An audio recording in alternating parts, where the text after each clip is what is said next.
사무엘상 16장 7절에서 13절 말씀입니다.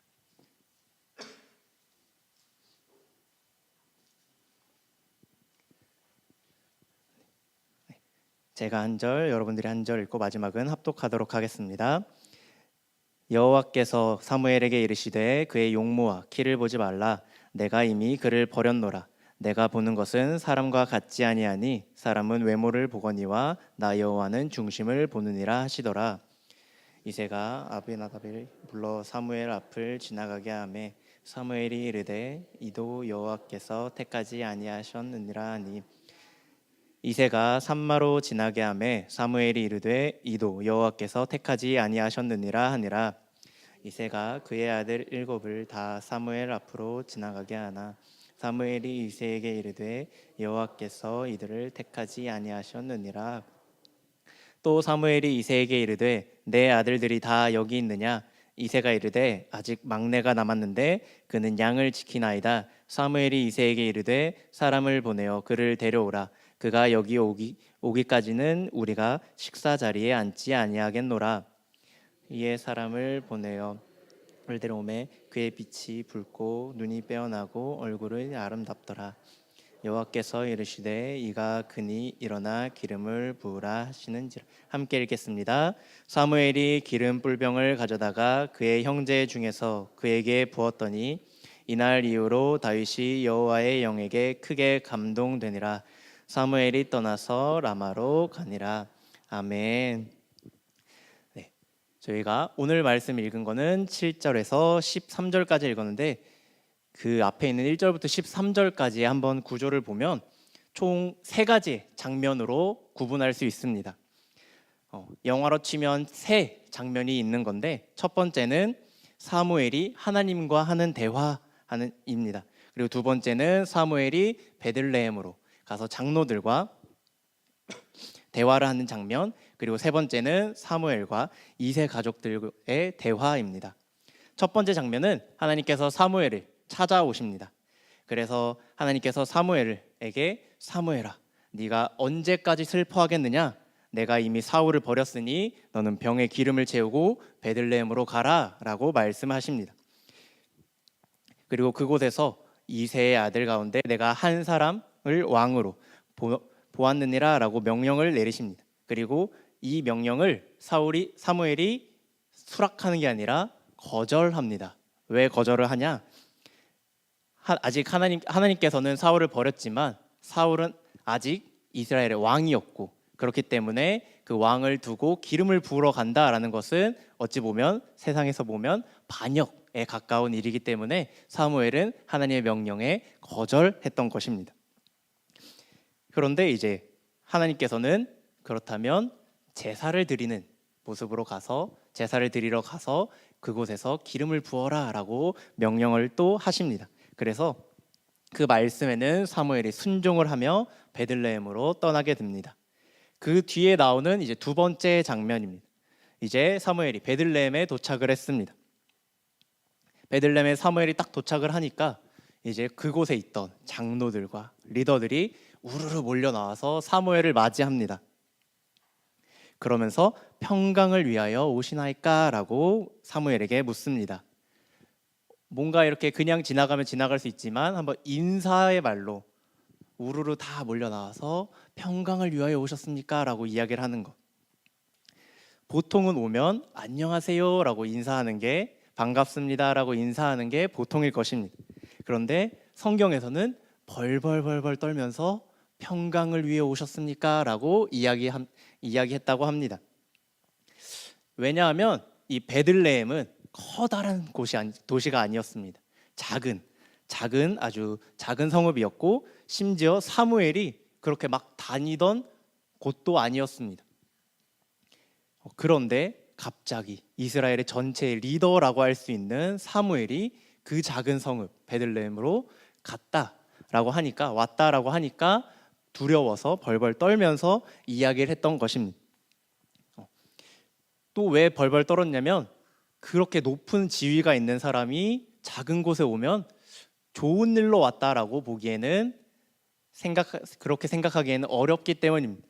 한 가지 뭐 예를 들자면 이제 제가 이제 군대에서는 운전병으로 군 생활을 했었습니다. 근데 이제 그냥 운전병이 아니라 이제 좀 높으신 분을 모시는 장군 운전병을 했었었는데 그 운전병을 하면서 장군님이랑 같이 큰 부대도 갔지만 되게 작은 부대들도 많이 갔었습니다. 오지에 있는 10명밖에 없는 부대도 가기도 하고 그래서 그 부대를 딱 가면 이제 그곳에 있던 병사들이 그 차를 보면 이렇게 높으신 분이 우리 부대에 와? 라고 이렇게 기뻐하기보다는 아니면 신기하기보다는 바짝 긴장을 하고 벌벌 떨면서 충성도 큰 목소리로 하면서 맞이를 하게 됩니다.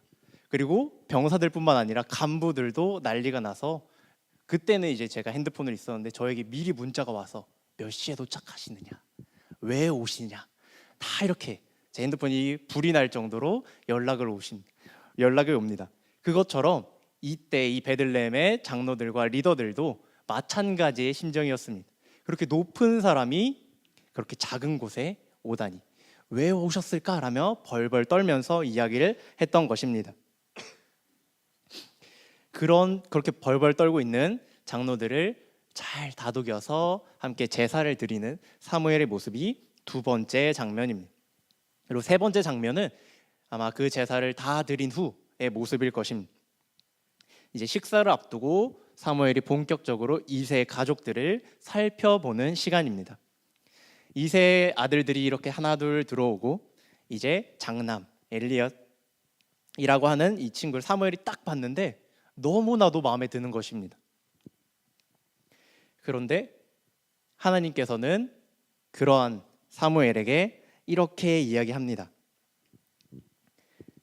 용모와 키를 보지 말아라. 사람은 외모를 보지만 나 여호와는 중심을 보느니라 라고 말씀을 하십니다. 여기서 봤을 때 이 보다라는 이 단어는 히브리어로는 리베트라는 단어가 사용되었습니다. 이 리베트라는 단어를 영어로 번역하면 룩에 가까운 단어입니다. 룩. 반대로 하나님께서 내가 보는 것은 너와 같지 않다. 하나님이 본다라고 했을 때 이 보다라는 단어는 라라고 하는 동사인데 이것은 영어로 see에 가깝습니다. see. 제가 영어는 이제 학교에서 교과서로 배웠기 때문에 이 see와 look의 이 억양의 차이, 느낌의 차이는 확 와닿지는 않는데 그래서 제가 찾아봤는데 이 see라는 것은 I saw you, 내가 너를 봤었어라고 했던 거는 내가 의도를 가지고 너를 본 게 아니라 지나가면서 우연히 봤어라는 뜻이라고 합니다.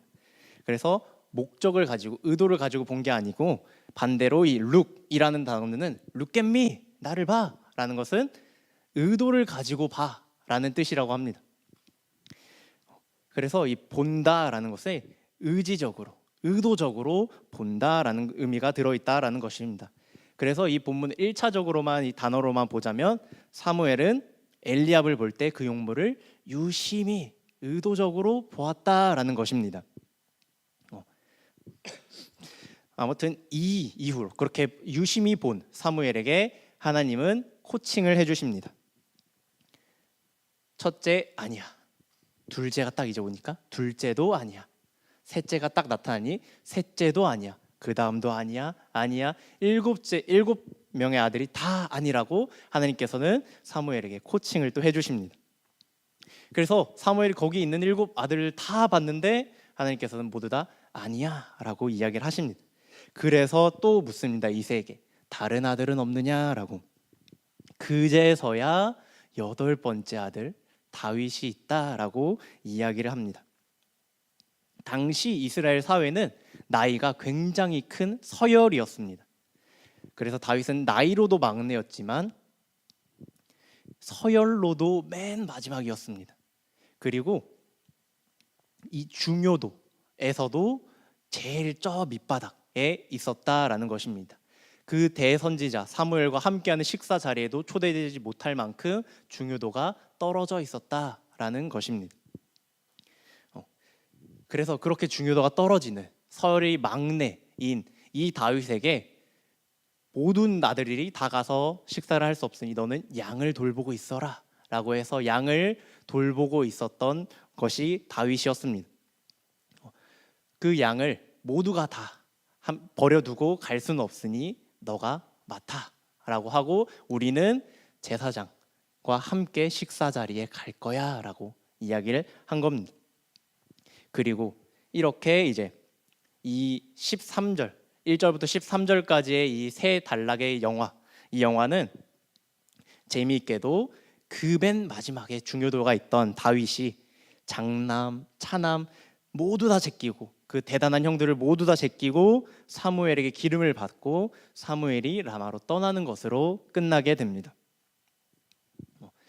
이 1절부터 13절까지의 말씀을 하나하나 다 보면 모두 다 우리에게 주는 큰 은혜가 있지만 우리가 이 가운데서 한 구절만 뽑아보세요 라고 하면 100명 중에 95명이 다 7절을 아마 꼽지 않을까 싶습니다. 그래서 우리 함께 사무엘상 16장 7절 함께 읽어보도록 하겠습니다.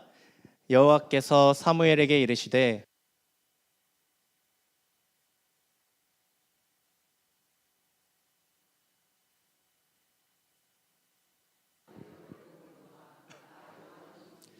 보신더라. 아멘. 우리는 이 말씀을 너무나도 잘 알고 있습니다. 한 번 이상은 무조건 봤을 말씀입니다. 그래서 우리는 이 말씀을 바라볼 때 이렇게 접근할 때가 많습니다. 사람은 외모를 보지만 하나님은 중심을 보시니까 우리도 하나님처럼 중심을 봐야 한다라고 접근을 할 때가 많습니다. 이 말이 틀린 말은 아닌 것 같습니다. 왜냐하면 사람 중에 이 겉모습은 되게 화려하고 멋있어도 속은 굉장히 새카만 사람이 있을 수도 있고 또 외모는 조금 모자라고 부족해 보이나 그 속에는 꽉 차게 든든하게 차 있는 사람이 있기 때문입니다. 그러니까 그 말은 방금 했던 이 말은 어떻게 보면 맞는 것처럼 느껴지기도 합니다. 외모를 보지 말고 그 사람 마음 중심을 봐야지라는 이 말이. 하지만 이 외모라고 번역된 이 히브리어 단어는 우리의 말로 직역을 하자면 두 눈입니다. 두 눈. 그리고 하나님이 보신다는 이 중심은 우리말로 직역하자면 심장입니다. 심장. 그래서 원어의 느낌을 살려서 이 마지막 구절을 읽으면 사람은 눈으로 보지만 여호와는 심장으로 보신다입니다. 하나님은 심장으로 보신다. 그런데 이제 이렇게 문장을 읽으면 우리에도 문제가 생깁니다. 어떤 문제가 생기냐면 우리는 두 눈으로 볼 줄만 알지 심장으로 어떻게 봐요? 라는 문제가 발생하게 됩니다. 오늘 하나님께서 이 본문을 통해서 우리에게 말씀해 주고 싶으신 것이 과연 사람은 외모, 두 눈으로 보지만 나 여호와는 심장으로 보니 너희도 심장으로 봐라 라고 말씀하고 계신 걸까요? 오늘 이 말씀을 통해서 우리에게 이 본문을 우리가 다시 한번 보기를 원합니다. 사람은 외모를 보거니와 나 여호와는 중심을 보느니라. 이 말씀 하나님은 중심을 보신다, 심장으로 보신다라고 말씀을 하시고 사람은 외모를 본다라고 합니다. 우리가 여기서 볼 수 있는 것은 사람과 하나님은 같지 않다라는 것입니다. 사람과 같지 않다라는 말은 뭐냐? 우리는 하나님처럼 심장으로 볼 수 없다라는 것입니다. 그 사무엘, 이 오늘 말씀에 나오는 이 사무엘은 그 당시에 가장 뛰어난 리더였습니다. 가장 뛰어난 리더, 하나님의 말씀을 직통으로 받는 사람, 그 말씀에 순종하는 사람, 모든 백성들에게 존경받는 사람, 신앙이 없는 사람조차 우러러 보는 사람이 바로 그 사무엘이었습니다. 이 성경 전체를 통틀어 봐도 이 사무엘만큼 신앙이 뛰어난 사람을 아마 찾기는 어려울 것 같습니다. 그런데 이 사무엘이 엘리압의 외모를 보았습니다. 그리고 외모로 평가했습니다. 근데 이 사무엘이 그 당시에 외모로 보면 안 되는 너무나 큰 이유가 있었는데 뭐였냐면 사무엘상 9장 2절 말씀인데 기스에게 아들이 있으니 그의 이름은 사울이요 준수한 소년이라 이스라엘 자손 중에 그보다 더 준수한 자가 없고 키는 모든 백성보다 어깨 위만큼 컸더라. 아멘. 이 사울이 성경에 처음 등장했던 말씀인데 준수했다, 잘생겼다라는 겁니다. 이스라엘에서 가장 잘생기고 키가 큰 사람이었다라는 게 바로 사울입니다. 그 사울은 외모 말고는 아무것도 볼 게 없는 사람이었습니다. 가장 작은 지파, 가장 작은 가족. 여호와의 신앙도 거의 찾아볼 수 없는 사람. 그게 바로 사울이었고 그 인물이 왕이 되었습니다. 그런데 그 왕은 여호와의 말씀을 듣지 않았고 순종하지 않아서 버림받게 되었습니다. 그 왕이 버림을 받았기에 지금 사무엘이 새로운 왕을 찾아서 기름을 붓기 위해서 베들레헴으로 찾아온 것이었습니다.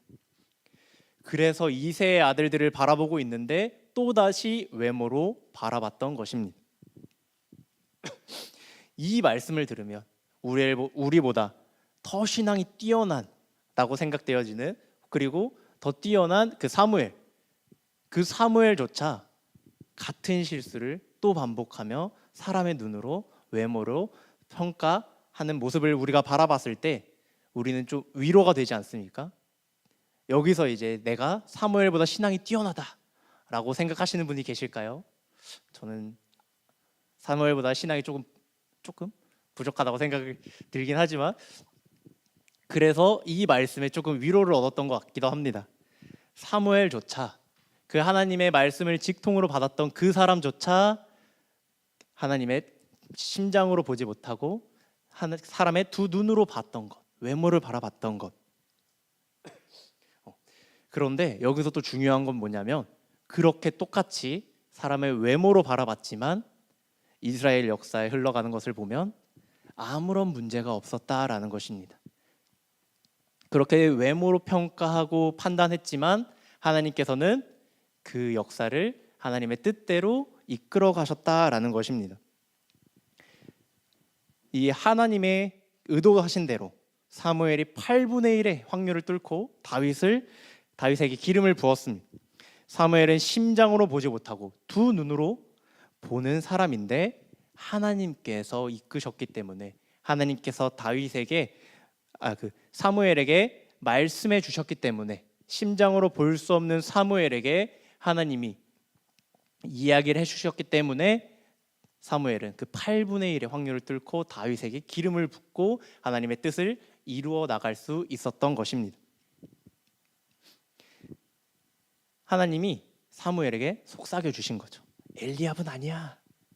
그래서 사무엘 엘리압을 제끼고 다윗에게 기름을 붓고 라마로 떠날 수 있었던 것입니다. 한마디로 비결은 청종과 순종인 것입니다. 사무엘은 하나님의 말씀을 청중했고 그리고 그 말씀을 순종했습니다. 그래서 심장으로 볼 수 없는 사람이더라도 하나님의 뜻대로 모든 일을 마치고 떠날 수 있었던 것입니다. 이 사무엘이 해야 됐던 일이 무엇이었을까요?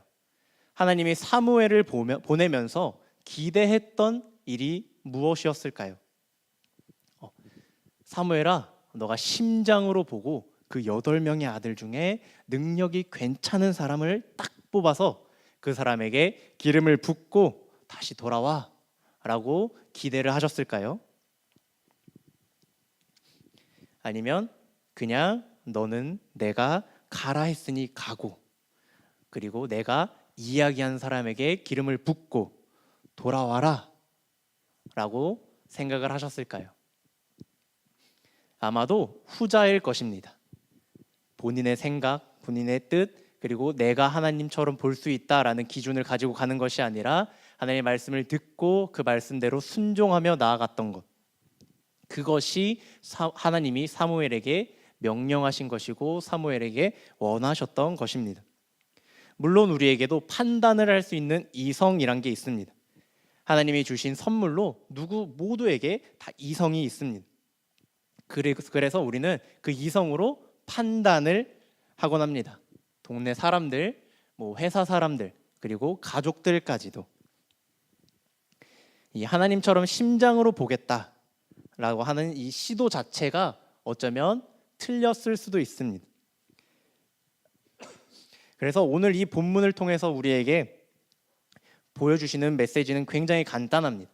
사람은 두 눈으로 보고 심장으로 볼 수 없지만 하나님은 심장으로 보시기 때문에 그 하나님이 하시는 말씀을 우리가 듣고 그 말씀에 순종하여 하나님의 뜻대로 행할 수 있다라는 이 메시지. 그럼 이 메시지를 우리에게 어떻게 적용해야 하는 것일까요?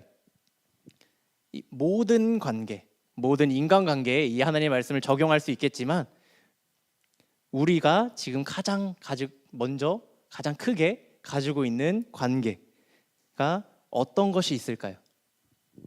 물론 저를 예로 들자면 이제 연인 관계가 될 수 있을 텐데 이제 여기 계신 분들은 연인 관계보다는 가족 관계에 더 집중하고 신경을 많이 쓰실 것 같습니다.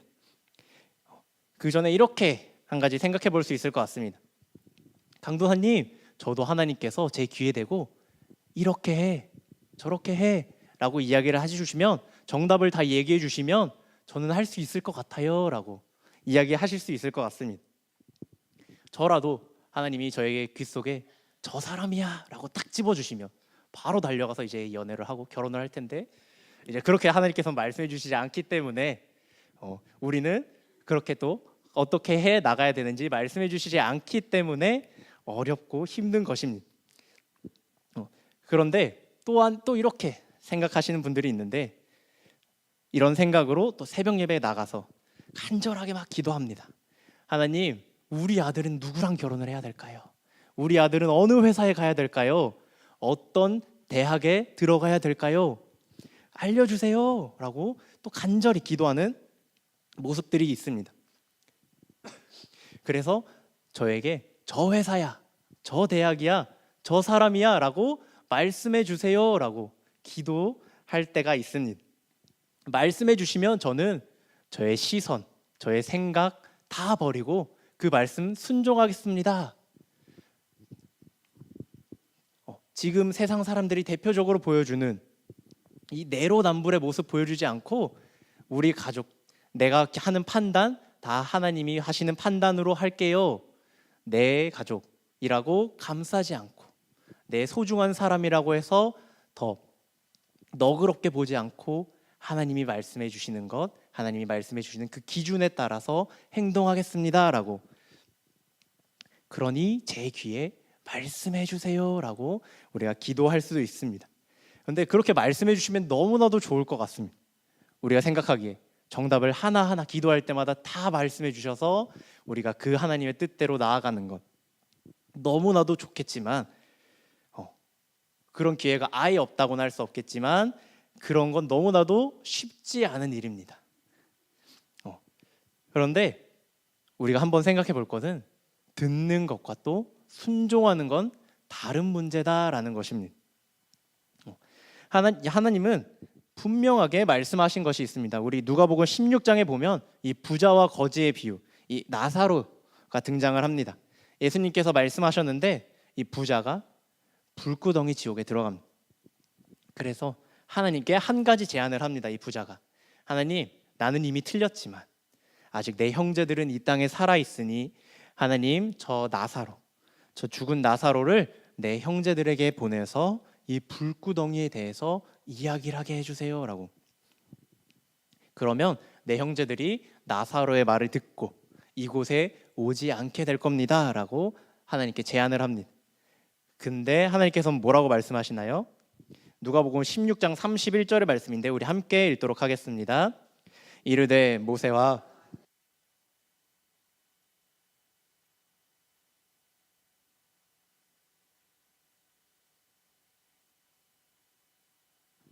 모세와 선지자들에게 듣는 건 구약 성경의 말씀 내용, 그 말씀을 믿지 않는데, 말씀을 듣지 않고 믿지 않는데 죽은 사람이 살아와서 증언한다고, 이야기한다고 그 말을 믿겠느냐라고 이야기를 하시는 것입니다. 그렇게 찾아간다 해도 너의 형제들은 믿지 않을 거다라고 딱 잘라서 부자에게 이야기를 하시는 겁니다. 우리에게는 이 성경이라는 답안지가 있습니다. 이미 그 말씀을 안 믿는데, 예를 들어 하나님이 내 귀에 들려주시기를 기대하고 또 들으면 믿을 수 있다라고 생각하는 건 큰 오산입니다. 우리의 상황과 반대로 한번 생각해 보면 사무엘의 상황은 우리의 상황보다 더 좋았을까요? 아니었을 것입니다. 하나님이 모든 문제 다 일일이 사무엘에게 이렇게 해, 저렇게 해, 저렇게 가야 돼, 이런 결정을 내려야 돼 라고 다 말씀해 주셨을까요? 그렇지 않습니다. 결국 사무엘도 하나님의 말씀을 보고 그 안에서 하나님의 뜻을 깨닫고 더 나아가야 될 텐데, 그 당시에 사무엘이 볼 수 있었던 것은 어찌 보면 사사기까지의 말씀, 우리는 이 66권 신약까지 다 있는 이런 상황인데, 우리의 환경이 어찌 보면 하나님의 말씀을 더욱더 잘 볼 수 있는 그러한 상황인데, 우리가 그 말씀을 믿지 않고 따르지 않는 모습으로 나아가면서 하나님의 말씀을 들으면 순종할게요 라고 하는 모습, 그것은 옳지 않다, 맞지 않다라는 것입니다. 그 다음으로 이제 우리가 말씀을 보면서 그러면 내가 거기에 어떤 사람을 만나야 되는지, 어떤 가정을 이루어 가야 되는지, 내 자녀가 어떤 회사에 입사를 해야 되는지에 대해서 성경에 나와 있을까요? 안 나와 있습니다. 그런데 우리는 약간, 모든 사람이 아니지만 종종 약간 미신 같은 것을 믿을 때가 있습니다. 항상 다 기도를 하고, 하나님 저의 맞는 배우자가 누군가요? 하고 성경을 딱 펼치고 그 말씀을 딱 보면 이제 마태복음 17장 21절이 딱 나오는데, 이게 뭐냐? 없음입니다. 없음. 그리고 또 다시 마음을 다잡아서 다시 기도를 합니다. 하나님, 있다고 믿습니다, 저의 배우자가. 그러니 어떻게 해야 하나요? 그러면 이제 고린도전서 7장 8절의 말씀인데, 내가 결혼하지 아니한 자들과 과부들에게 이르노니 나와 같이 그냥 지내는 것이 좋으니라. 네. 예를 든 상황인데, 이러한 모습들을, 이러한 것들을 해보신 분들이 있으실 것입니다, 아마. 네. 간절하다고 생각을 하면 그럴 수 있을 것 같습니다. 그런데 이런 방법이 옳지 않다라는 건 우리 모두가 다 알고 있습니다. 각 사람에게 다양한 방법으로 하나님이 만나 주시기에 제가 모두 이런 방법으로 가면 됩니다 라고 이야기를 해드릴 수는 없지만, 성경에 근데 이제 누구를 만나느냐, 혹은 가족 구성원들을 어떻게 대하느냐라는 이전의 문제에 대해서는 이야기를 해줄 수 있을 것 같습니다. 어떤 사랑을 해야 하느냐에 대한 문제입니다. 혹시 제가 보내드린 사진 한 장 띄워주실 수 있으실까요? 갑자기 수학 공식이 딱 나와서 이제 머리가 지끈해지면서 그럴 수 있으실 텐데, 이제 어떤 걸 이야기하고 싶냐면, 이 y와 x만 보시면 됩니다. y와 x. 이 x가 변하는 거에 따라서 y가 변한다라는 뜻입니다. 네. 그래서 이 y와 x일 텐데, x는 독립변수라고 합니다. 그리고 y는 종속변수라고 하는데, 이런 단어 다 필요 없이 x에 따라 y가 변한다라는 것만 기억해 주시면 됩니다. 수학을 한창 좋아했던 이제 사람이기 때문에 이렇게 싹 들고 왔는데, 다음엔 안 들고 오겠습니다. 네. 그래서 보시면 x가 1, 2, 3, 4 올라갈수록 y도 2, 3, 4, 5, 6 딱 올라간다라는 뜻입니다. x가 변하는 것에 따라 y가 변한다. 근데 우리 성경은, 하나님은 우리에게 어떻게 말씀하시느냐, 사랑의 관계에 있어서 독립변수는, x는 타인에게 있다라고 말씀을 하시기보다는 나에게 있다라고 말씀을 하십니다. 무슨 의미냐면, 어떤 사람과 사랑의 관계를 맺어서 이 관계에 있어서 이 사랑의 관계가 Y라고 했을 때, 그 X는, 나는 저 사람이 어떻게 하느냐에 따라서 우리의 관계가 달라진다고 보기보다는, 하나님이 내가 어떻게 하느냐에 따라서 이 우리의 관계가 달라진다라고 이야기를 하시는 것입니다. 이 고린도전서 13장 4절 우리 말씀을 보시면 사랑은 오래 참고 사랑은 온유하며 시기하지 아니하며 사랑은 자랑하지 아니하며 교만하지 아니하며 사랑은 오래 참는 사람을 만나는 것, 온유한 사람을 만나는 것이라고 말씀을 하고 계시지 않습니다. 사랑은 오래 참고 사랑은 내가 오래 참고 내가 온유하는 거라고 말씀을 하고 계신 것입니다. 우리 카페를 가다 보면 카페에 손님이 있을 때가 있고 없을 때가 있습니다. 어떤 때는 왕창 막 오기도 하고 또 어떨 때는 한 명도 없이 한가하기도 합니다. 근데 중요한 건 또 어떤 손님은 친절한 손님이 오기도 하고 어떤 손님은 진상이라고 불리는 손님들이 오기도 합니다. 근데 중요한 건 뭐냐면 친절한 손님이 오든 진상인 손님이 오든 모든 메뉴는 레시피대로 나가야 된다라는 것입니다. 친절한 손님에게 더 양을 많이 주고 본인 마음대로 레시피를 변경해서 사랑을 가득 담아서 준다고 해도 그 사람이 받아들였을 때에 그것은 원치 않은 것일 수 있다라는 것입니다. 그 사람이 받았을 때에 거부감이 느낄 수 있다라는 것입니다. 이것은 가족을 바라봤을 때도 마찬가지일 것 같습니다. 내 가족이라서 다른 사람은 안 돼도 너는 괜찮아 라고 이야기를 하는 것. 내가 자녀를 더 사랑해서 하나님이 말씀해 주시는 그 기준을 따르는 것이 아니라 나의 생각을 더 추가하고 나의 사랑을 더 추가하고 나의 관심을 더 추가해서 보여주는 것, 말하고 행동하는 것. 그렇게 한다면 그 자녀가 항상 올바르고 사랑이 가득하고 하나님의 말씀으로 충만한 사람이 될까요? 아니라는 것입니다. 그렇게 보여준다고 해도 내 사랑을 가득 담아서 준다 해도 그 사랑이 그 자녀에겐 부담일 수 있고 어려움으로 갈 수 있고 옳은 길에서 벗어날 수 있게 하는 사랑일 수도 있다라는 것입니다. 그래서 모든 성도분들은 나는 어떤 사람이 되어야 할까라는 질문을 먼저 던져보면 좋지 않을까 싶습니다. 저희 초등부 아이들 혹은 중고등부 아이들과 이야기를 하다 보면 강도사님 저는 이런 사랑을 받고 싶어요 라고 이야기를 하는 친구들이 굉장히 많습니다. 또한 그런 말을 많이 듣기도 합니다. 하지만 강도사님 저는 사랑하는 사람이 생기면 이렇게 사랑해 줄 거예요 라고 이야기하는 친구들은 거의 찾아보기 힘듭니다. 우리의 기준이 우리의 기준이 아니라 하나님께서 말씀하시는 기준으로 살아가는 내가 그리고 우리 가정이 되어야 되지 않겠습니까?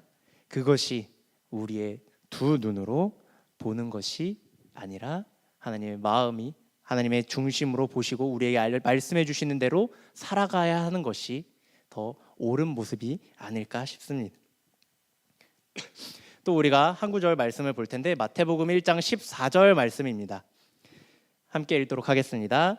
아소르는 사독을 낳고 사독은 아킴을 낳고 아킴은 엘리웃을 낳고 라는 이 한 구절의 말씀인데 이 구절에 4명의 사람이 등장하게 됩니다. 이 4명의 사람이 등장하는데 이 가운데 우리는 한 사람 정도는 좀 익숙한 이름이 있지 않나요? 누가 있을까요? 4명 중에 사독이 아마 제일 익숙하지 않을까 싶습니다. 이 사독을 제외하고 나머지 3사람 그 중에 아킴이라는 사람의 혹시 직업을 아시는 분이 계실까요? 아킴 아시면 제가 상품을 드리도록 하겠습니다. 아킴 아마 모르실 것입니다. 왜냐? 성경에 나오지 않기 때문입니다. 네. 그런데 이제 이 3사람 아소르, 아킴, 엘리웃이라는 사람이 성경에 딱 한 번 등장하는데 그게 바로 오늘 본문이었습니다. 딱 한 번 등장하는데 신약 성경을 딱 펼쳐서 마태복음 1장을 딱 펼치면 나오는 그 예수님 그리스도의 계보에 이 사람들이 딱 등장을 하게 됩니다. 이 사람들이 그 당시에 변호사였을지 의사였을지 말씀을 전하는 사람이었을지 아무것도 모릅니다. 그들이 어떤 일을 했는지 성경에서 우리에게 알려주지 않고 있기 때문에 우리는 알지 못합니다. 그러면 왜 성경에서는 이야기하고 있지 않을까요? 비교적 덜 중요하기 때문입니다. 그럼 바꿔서 말하면 하나님께서 중요하게 여기시는 게 무엇이었을까라는 것입니다.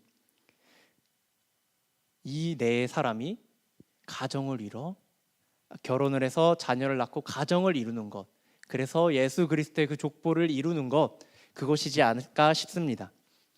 물론 하나님께서 이 네 사람을 통하여서 기대했던 것들이 굉장히 많을 수도 있고, 그리고 또한 어떤 직업을 통해서 또 어떠한 가정을 통해서 삶을 통해서 다른 사람들은 많은 영감을 받고 하나님을 또 바라봤을 수도 있습니다. 우리가 생각하기보다 더 많은 선한 일들이 이루어졌을 수도 있습니다. 하지만 어쩌면 하나님께서 기대하고 고대하고 가장 중요하게 여기셨던 것은 바로 그들이 평범하게 결혼하고 자녀를 출산하여 가정을 이루는 것, 그런 일이었을지도 모른다라는 것입니다. 반대로 그들의 입장에서 한번 살펴보자면, 아소르의 입장에서 생각해보자면 과연 그렇게 살도록 하나님이 원하셨다라는 것을 아소르는 알고 있었을까요? 그렇게 하나님께서 나에게 결혼하고 가정을 이루는, 자녀를 낳아 평범하게 살아가는 그 가정의 모습을 이루는 것을 가장 중요하게 여기셨다라는 것을 아소르는 알고 있었을까요? 물론 간절하게 기도를 해서 알았을 수도 있고, 혹은 알지 못했을 수도 있지만, 그렇다고 해도 아소르의 삶은 달라지는 게 없었을 것입니다. 하나님이 원하시는 대로 가정을 이루는 모습, 결혼하여 자녀를 낳아 기르는 모습을 변하는 게 없었을 것입니다. 이 모든 것이 아소르에게 달린 것이 아닙니다. 내가 결혼을 하고 싶다고 해서, 내가 화목한 가정을 이루고 싶다, 모든 가정원이 하나님만을 바라보며 한 뜻으로 살아가고 싶다, 내가 다짐하고 내가 노력해도 할 수 있는 게 아닙니다.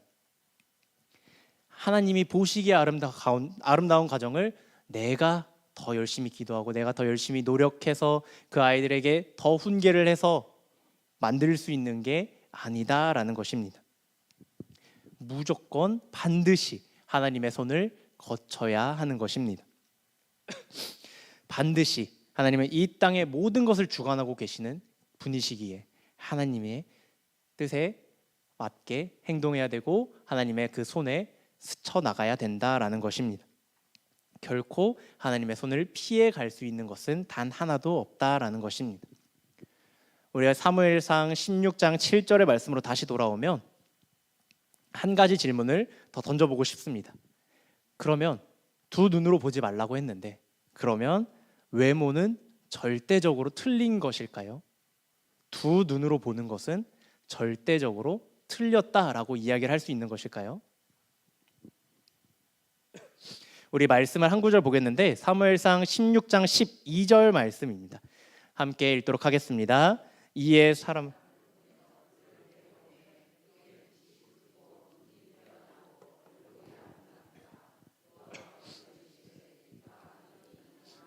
기름을 부으라 하시는지라. 아멘. 이게 성경에서 다윗이 처음 등장하는 구절입니다. 위대한 왕 다윗을 처음 소개하고 이 등장하는 이 장면이 이 말씀인데, 여호와께서 하나님께서 다윗을 어떻게 소개하고 계신가요? 외모로 소개하고 계십니다. 그 빛이 붉고 눈이 빼어나고 얼굴이 아름답다라고, 잘생겼다라는 의미입니다. 잘생겼다. 근데 이 단어가 똑같이 쓰인 단어가 있습니다. 이 아름답다라는 단어가 토브라는 단어인데, 이 토브라는 단어로 잘생겼다라고 이야기를 하는 게 또 사무엘상에 등장을 하는데, 바로 누구냐면 사울입니다. 사울에게 준수하다 이야기를 했을 때 그 단어도 토브가 사용되었습니다. 그럼 우리가 한 가지 생각해 볼 수 있습니다. 하나님 입장에서 정말 외모라고 하는 게 절대적으로 가치가 없는 거라면, 사울은 잘생겼고 다윗은 볼품없었다라고 이야기를 하는 게 조금 더 극적으로 우리에게 다가오지 않을까요? 만약에 하나님이 정말 중심이 하나님을 바라보고 하나님께서 심장으로 보았을 때 합당하다라고 했으면 다윗을 소개하실 때 하나님 마음에 합한 자, 온유한 자라고 이야기를 하시는 게, 소개하는 게 더 맞지 않을까요? 그런데 하나님은 다윗도 아름답게 지으시고 보란 듯이 외모로 소개하십니다. 이게 어떤 의미가 있냐면 하나님은 외모 자체를 어쩌면 그냥 신경 쓰지도 않으시고, 하나님이 신경 쓰시는 것은 내가 진짜로 정말로 신경 쓰고 있는 건 뭐냐? 외모가 아무리 출중을 해도 내가 신경 쓰는 것은 그 중심이다. 나를 바라보고 있는가라는 것이다 라는 것입니다. 그래서 이게 무슨 의미냐면 내가 보는 것은 외모, 외적인 것이 아니라 정말로 나에게 순종하고 있는가라는 것을 보고 있다라는 것입니다. 이 외모가 틀렸다라고 이야기를 하는 것, 여기서 외모로 보지 말라라고 하는 것은 절대적으로 외모가 틀려서, 절대적으로 두 눈으로 외적인 것을 바라보는 게 틀려서가 아니라 사람이 보았기 때문에 틀린 것입니다. 바꿔 얘기하면 외모가 틀린 이유는 하나님께서 두 눈으로 보시지 않았기 때문입니다. 반대로 그 중심, 심장으로 보는 게 옳은 것은 하나님께서 그렇게 보셨기 때문입니다. 만약에 이 구절을 바꿔서 하나님께서 사람은 중심을 보려 하지만 나 여호와는 외모를 보느니라 라고 했으면 우리는 또 반대로 이야기를 하고 반대로 믿으며 나아갔을 것입니다. 하나님의 말씀에 따라, 하나님이 하시는 것에 따라 우리의 기준이 달라진다라는 것입니다. 사무엘은 사울을 처음 만났을 때도 처음 만난 날 왕처럼 했습니다. 그 전날 하나님께서 내가 너에게 왕이 될 사람을 보내겠다 라고 하고 처음 사울을 만나는데, 사울을 만나자마자 밥 먹는 식사 자리로 데려가는데 그 식사 자리에 30명이 넘는 사람들이 쫙 있었는데 가장 최고의 높은 자리에 사울을 앉힙니다. 그리고 가장 준비했던 가장 좋은 요리를 사울에게 또 줍니다. 처음부터 사무엘은 사울을 왕으로 대했습니다. 그리고 그날 저녁에 엄청 많은 대화를 아마 사울과 사무엘이 나눴을 것입니다. 서로 이야기를 하면서 사무엘은 알았을 것입니다. 이 사람이 여호와 하나님을 얼마나 알지 못하고 내가 기대했던 것만큼의 왕은 아니구나라는 사실을. 하지만 사무엘은 고민도 하지 않고 새벽이 밝아왔을 때 사울에게 기름을 붓습니다. 어떤 중심을, 하나님이 심장으로 보시는 것을 우리 모두가 알 수 있다고 해도 순종할 수 있는 건 아닐 수 있습니다. 아는 것과 다를지도 모릅니다.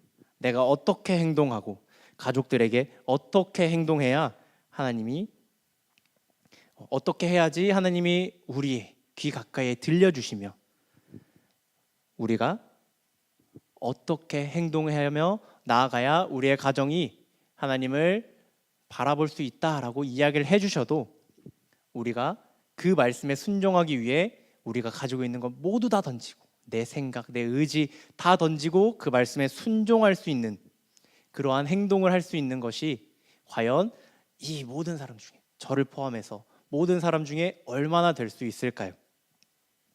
지금까지 내가 살던 것과 전혀 맞지 않고 내가 생각했던 것과 너무 다른 모습인데 그냥 행동을 정해주면, 이렇게 해 라고 하면 우리는 그 말씀에 순종할 수 있을까요? 결국 우리가 두 눈이 아닌 심장으로 볼 수 있게 되더라도 우리가 마지막에 거쳐야 하는 것, 최종적으로 거쳐야 하는 것은 내 판단이 아니라 하나님을 신뢰하고 그 하나님의 말씀에 순종하는 것이 가장 무조건 거쳐야 하는 것입니다. 제가 몇 년 전에 한 기사를 봤는데 이 땅에 지금까지 한 1,000억 명 정도 되는 인구가 지나갔다라고 합니다. 1,000억 명 지나가는데 그 가운데 1,000억 명이라고 하는 그 사람들 가운데 과연 하나님처럼 심장으로 볼 수 있는 사람이 몇 명이나 있었을까요? 심장으로 볼 수 있는 사람 아마 없었을 것입니다. 없어야 하는 게 맞겠죠. 근데 딱 한 사람 있었습니다. 바로 예수 그리스도였습니다. 예수님은 심장으로 볼 수도 있습니다. 그리고 능력이 있으신 분이시기에 본인이 원하시는 대로 마음대로 이 세상을 바꿀 수도 있고 로마 제국을 변화시킬 수도 있으셨을 것입니다. 그런데 그 모든 능력을 가지신 심장으로도 볼 수 있는 그분이 어떻게 일했는지 우리가 돌아보고자 합니다. 그래서 요한복음 8장 26절에서 30절의 말씀인데 우리 이 말씀 함께 읽도록 하겠습니다. 요한복음 8장 26절에서 30절. 내가 너희에게 대하여 말하고 판단할 것이 많으나 나를 보내신 이가 참되심에 내가 그에게 들은 그것을 세상에 말하노라 하시되 그들은 아버지를 가리켜 말씀하신 줄을 깨닫지 못하더라. 이에 예수께서 이르시되 너희가 인자를 든 후에 내가 그인 줄을 알고 또 내가 스스로 아무것도 하지 아니하고 오직 아버지께서 가르치신 대로 이런 것을 말하는 줄 알리라.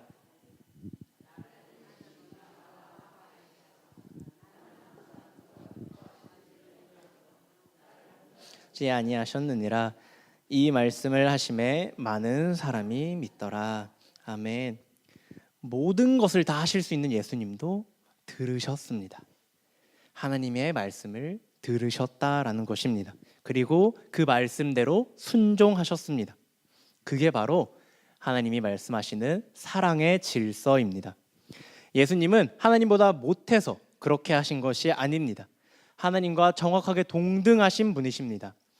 그런 동등하신 분도 하나님의 말씀에 귀를 기울이고 나는 말씀에 순종하는 방향으로 일을 하셨다라는 것입니다. 그래서 이 땅에서 예수 그리스도께서 우리를 위해 십자가를 지셨습니다. 그리고 사흘 만에 부활하시고 하늘에 오르셔서 지금도 우리를 위해 기도하고 계십니다.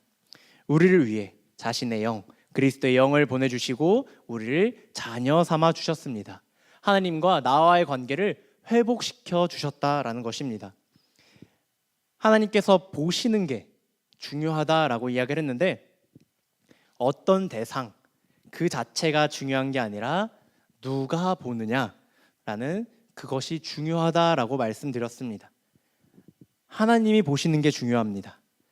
그때 그 하나님이 보시고 계시는 게 바로 우리입니다. 지금 하나님이 보시고 있는 게 우리입니다. 하나님이 오늘도 우리들을 한 번도 쉬지 않고 한숨도 쉬지 않고 계속해서 지켜보고 바라보고 계십니다. 마음 졸이며 따뜻한 마음으로 우리들을 바라보고 계실 것입니다. 우리들의 작은 질문에도 일일이 다 응답하시는 하나님이 오늘도 우리를 계속해서 바라보길 원합니다. 그리고 우리가 바라봐야 하는 것 외모가 아니고 중심도 아닙니다. 우리가 바라봐야 하는 것 그 하나님입니다. 우리를 바라보고 계신 하나님, 예수님, 그 성령님을 우리가 바라봐야 한다라는 것입니다. 이 세 분이 오늘도 여전히 끊임없이 우리를 사랑한다라고 말하고 있습니다. 우리가 살아가는데 모든 것을 다 알 수는 없습니다.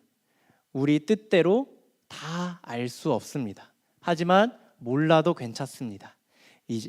살아계신 하나님께서 우리를 바라보고 계시고 우리에게 말씀해 주고 계십니다. 다윗을 회복시켜 이스라엘의 회복을 보여주셨던 것처럼 예수님이 오셔서 우리와 하나님의 관계를 회복시키셨던 것처럼 우리를 사용하셔서 이 세상을 회복시키시길 원하시고 계십니다. 우리는 그 크신 하나님, 내 판단보다 내 생각보다 더 크고 놀라운 그분을 신뢰하는 것이, 그분의 말씀에 청종하고 순종하는 것이 하나님의 뜻대로 하나님이 원하시는 가정을 이루어 나가는, 하나님이 우리에게 원하시는 사명에 순종하며 나아가는 일일 것입니다. 그리고 그 하나님을 우리는 신뢰하길 바랍니다. 우리보다 크신 그 하나님이 우리보다 낮아지셨고 우리를 위해 낮아지고 우리를 위해 대신해서 낮아지셨고 지금은 우리를 위해서 한순간도 눈을 떼지 않고 계시는 그 놀라우신 그 사랑의 하나님을 우리가 바라보며 그 사랑을 우리에서 멈추는 것이 아니라 우리를 넘어 가정에 흘러가고 이 세상에 흘러보내는, 그래서 하나님이 원하시는 올바른 가정의 모습을 회복시켜 나가고 세상을 회복시켜 나가는 우리들 모두가 되기를 간절히 소망합니다.